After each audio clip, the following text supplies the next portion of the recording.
சிறுகடிக்கா சிறுகடியில் today எபிசோடில் நம்ம முத்து இருந்துட்டு ரோகிணி மேலே தான் சந்தேகப்படுறாங்க. அதுக்கு அடுத்ததான் ரோகிணி இருந்துட்டு வித்யா கிட்ட நீ எல்லாம் ஒரு ஃப்ரெண்டா அப்படின்னு சொல்லிட்டு கேட்டுறாங்க. உடனே வித்யா இருந்துட்டு நான் உன் ஃப்ரெண்டே கிடையாது, இது வரைக்கும் நீ செஞ்ச எல்லா தப்புக்கும் நான் உன் பக்கம் நின்றுட்டு இருந்தேன், ஆனால் இதுக்கு மேலெலாம் என்னால் எதுவுமே பண்ண முடியாது, தயவு செஞ்சு நீ இங்கேருந்து கிளம்பு அப்படின்ற மாதிரி சொல்லிடுறாங்க. ரோகிணி வேறு வழி இல்லாமல் நான் கிளம்ப தான் போகிறேன், நீ எல்லாம் ஒரு ஃப்ரெண்டே கிடையாது அப்படின்னு சொல்லிட்டு ரோகிணியும் அங்கேருந்து கிளம்புறாங்க. அதுக்கு அடுத்ததாக பார்த்திங்கன்னா நம்ம முத்து இருந்துட்டு நம்ம சத்யாக்கிட்ட விசாரிக்கலாம் அப்படின்னு சொல்லிட்டு சிட்டியை பற்றி விசாரிக்கிறாங்க.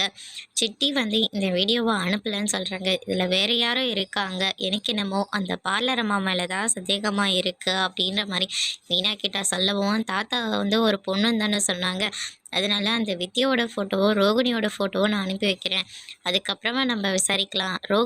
வித்யாவோட ஃபோட்டோ நம்மக்கிட்ட இல்லையேங்க, நீ நாளைக்கு அவங்க வீட்டுக்கு போயிட்டு வித்யாவோட ஃபோட்டோவை எப்படியாவது எடுத்துகிட்டு வந்துடு அப்படின்ற மாதிரி சொல்கிறாங்க. அதுக்கு அடுத்ததான் மீனா போகிறாங்க. ஏற்கனவே காதல் மலையில் நனைஞ்சிட்ருக்கிற நம்ம வித்யா வெக்கத்தில் செவந்து கிடக்குறாங்க.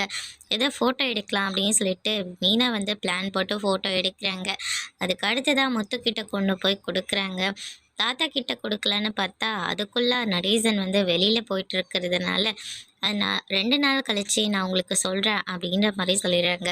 அதுக்கு அடுத்ததாக பார்த்திங்கன்னா ரோகிணியை மீனா பேய் மாதிரி பயங்கரமாக அட்டி வெளுத்து வாங்குறாங்க.